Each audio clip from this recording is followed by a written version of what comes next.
Hello, hello, and welcome back to another episode of the UOU Book Club. I feel like this is going to get tiring, but just in case you don't know where you are, we're discussing this book, UOU by Dr. Eric Thomas. We are on chapter 3. If I'm being very honest with you, I kind of just want to skip ahead to chapter 4 because I really like chapter 4, but chapter 3 is pretty good too.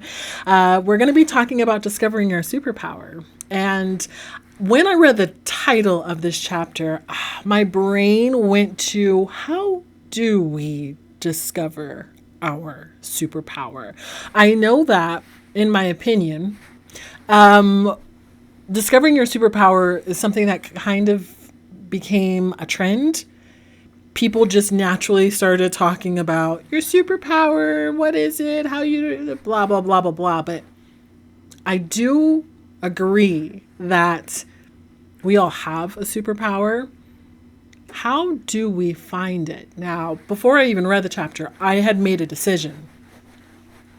Decision made that we discover our superpower because we are influenced by other people. You have to let me know if you think that I'm wrong or right on this. I'm challenging the chapter before I even get into the nuggets of the chapter. Like, do you decide that you have a passion or a purpose or a calling in life? Like, are you born with this calling? Or do you go through life, you're exposed to some things, you try some things, you do some things, and then you're affirmed at the things that you're good at? And that's how your superpower arrives? Let me know what you think. Now, as I kind of tried to battle in my head between the two, like where does your superpower come from?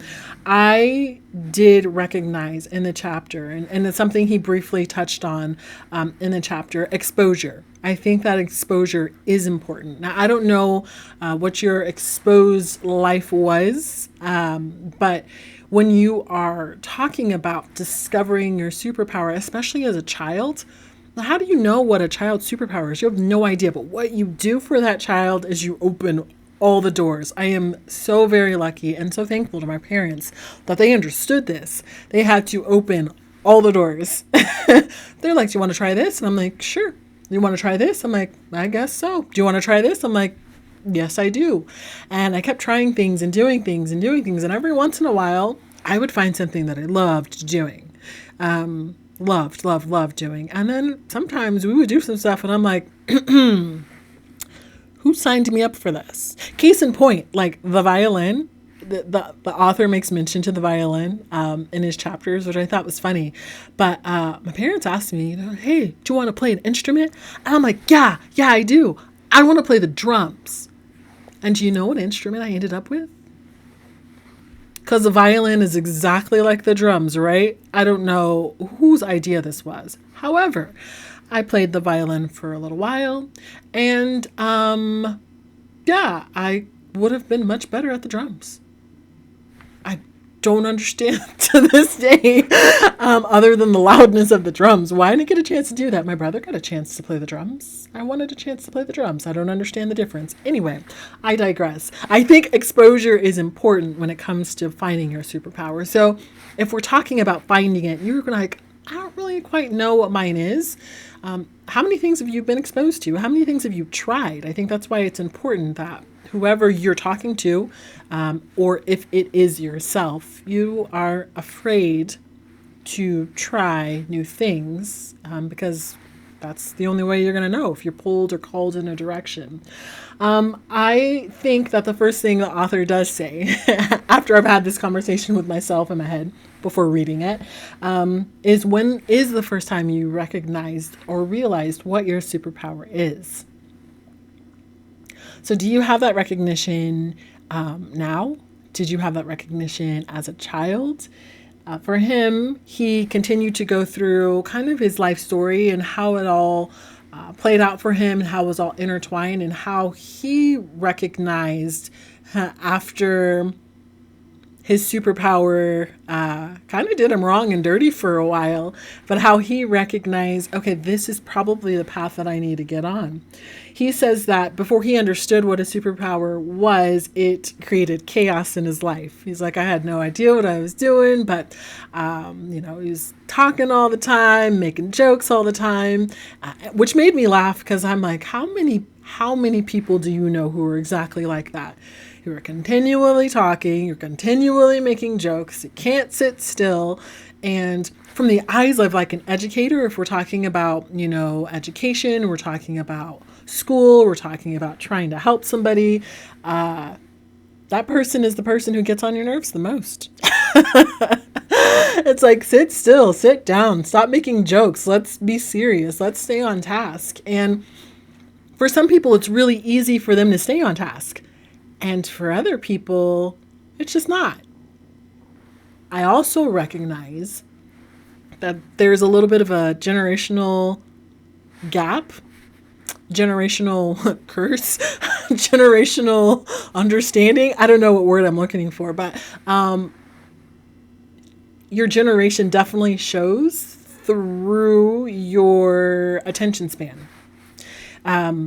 It's just very obvious how old you are based on how long you can sit still. And I'd read a book a little while ago in which it was trying to help people get better at focusing. And the reason our generation has a hard time at focusing is because we all have our phones, and when you get bored of something, you just move to the next thing. And so if you're used to that kind of activity, I'm bored. And so you get up, you move, you swipe, you switch, whatever it is, it's almost instantaneous. And so we have gotten away from having to wait for anything. We don't have to wait. Like if I get bored, I just do something else or look at something else. And that mindset that mindset kind of encourages a short attention span. And so it helps you with the book. I have to go back and remember what it was. I just remember small excerpts from it, and I'm always reminded of it. I'm like, oh, I'm bored, or oh, I don't want to answer that email right now. Oh, and then I'll get up, and then I'm like, oh yeah, that's that generational thing. Sit back down. Finish what you're doing right now. Start a timer, start a clock. Force yourself to work for 20 minutes. Force yourself to work for 30 minutes at a time. You can obviously give yourself a break, but if you are in the middle of something and think that, oh, you need to switch what you're doing, probably it's just generational. Let's get back on track. I think that one of the most interesting things that he said in this chapter is, he was forced to work outside of the boundaries of traditional learning. So, I'm asking you, do you know somebody who can't sit still for long? Are you the person who can't sit still for long? And how can we best help coach guide move people who are like this in a better direction? And again, it's looking outside of whatever is traditional and coming up with other alternative options for them, because we know what we're dealing with. And in this case, in his dealings, he was like, oh, it's not that, I wanted to be, making jokes all the time, but his superpower was connection. His superpower was communication with others. His superpower was just being with others, uplifting others, motivating others in whatever way he could do that. And if it was being squelched in the classroom setting, he had to figure out a way to release it. And sometimes it came out in a good, positive manner, and sometimes it doesn't.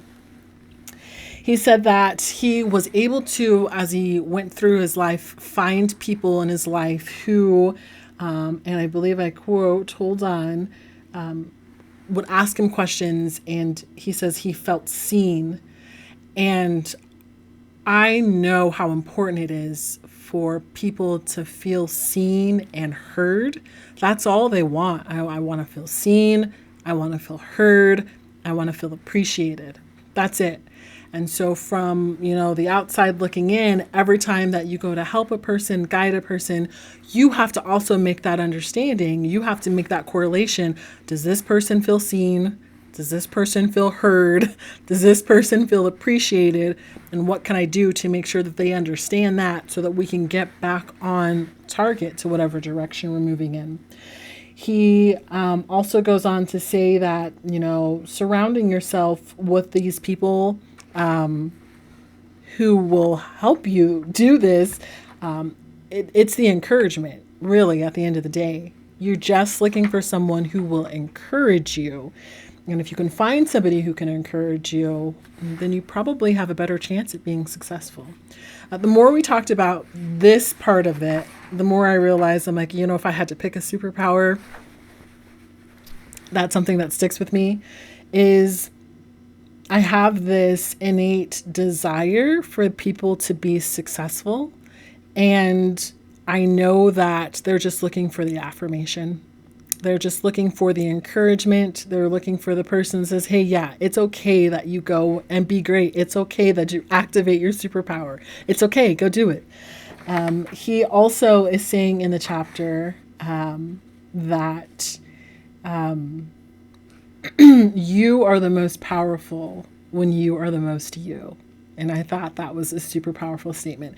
You are the most powerful when you are the most you. So don't conform to the mainstream. Don't listen to people who are trying to distract you from what it is you're great at. Even though he didn't quite understand what a superpower was right away, he says that as he started to understand more and more, he started to lean into that more and more. And his superpower has made a way for him to be successful in life. I think, and I'm pretty confident, that we are all gifted with talents. We all have a gift of something that we are great at. And it is important to be able to, one, surround yourself with people who are going to encourage you. But I would also double back and say, I think it is equally important to push through if your calling is truly your calling. I know for me personally, when I think about this chapter, I think about the relationship that I have with my mom and sometimes the disagreements that we would get into on the things that I wanted to do in my life. And I am a strong believer that your gifts are your gifts. You can't live out somebody else's hopes and dreams. You can't live out somebody else's desires. You can't do that. If you want to be truly happy, you have to live out your gifts, your callings, your passions. And I was pretty good at least listening to my mom. I might not necessarily follow all her instructions, but I was pretty good at listening. And we would just have disagreements about how I was going to move forward and be successful in life. Her idea of being successful was stopping high school. She said you should just go to night school and you can finish night school up and then you can come work for me. And I'm like, I don't feel like working in a preschool for the rest of my life, Mom. Like, that's not it. I'm not going to stop high school to go to night school to finish up my diploma so that I can come work for you. I fully intend to go to college. Like, that is my calling. That's my passion. That's where I'm going. And I think in that realization, or just even those conversations, and another one that was a big one, sports. My mom was not big on sports. For me, it was an important part of my life. Very important part. And as I realized that, I had the recognition that, my mom loves me. She does. And in her eyes, she is trying to give me the absolute best advice that she could give me to be successful. And in that advice, she wants me to work at this school because that's her lifelong passion, a preschool. She wants me to not do sports anymore because she thinks it's a waste of my time. And then when I was able to get into college, she didn't like the degree that I chose. And I'm like, okay, it's great to have these conversations. It's great to have your advice and your opinion, but also I'm going to make a choice that is going to make me the most happy. And I knew that if I did that, that I could live with myself and I would be happy with myself. And I have been. And I sometimes wonder how often people make decisions because they're trying to impress other people. I mean, do you do that? Have you done that? Making decisions to try to impress other people? And I think this chapter is all about, one, figure out who you are, figure out what you're great at, and then just move in that direction. Your gifts are yours. They're either going to live with you or they're going to die with you. They were given to you.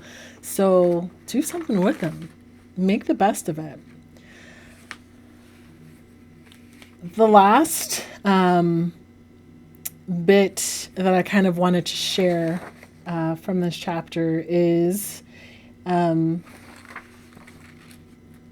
what are you good at? And I know that there's this exercise, excuse me for my stuttering, there is this exercise in which someone gives you a sheet of paper. So here's your sheet of paper, and there are 10 slots on the piece of paper. You have 2 minutes, fill in what you're good at in 2 minutes, ready, set, go. And sometimes people can get through the list. But most times, people get stuck. People get stuck in articulating what it is they're good at. And I want to encourage you to write your list.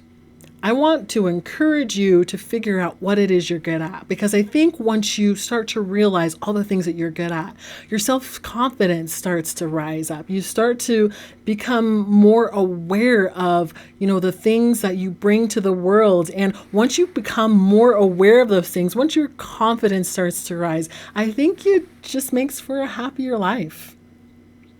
A lot of the times we're going through life and we have this self-doubt and we have this understanding, or at least thought process, that we're not good at anything, but it's not true.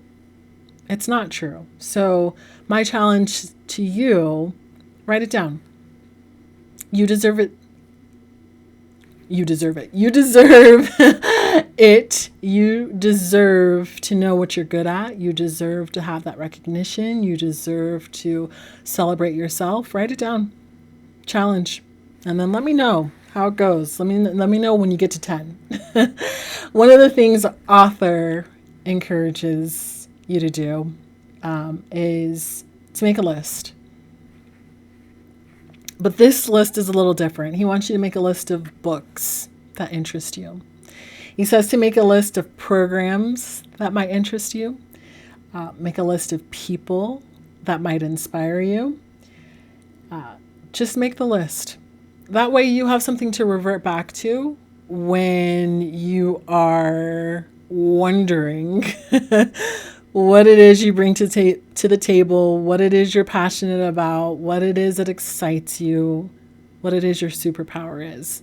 You'll have that list, and it can inspire you to help you be the best version of you, which is what we're all striving for, to be the best versions of ourselves. All right, that is the end of all the nuggets that I gained from chapter 3. If you have any additional nuggets, write them down below. We are going to move into the next chapter, which sings to my educator's heart. What is your why?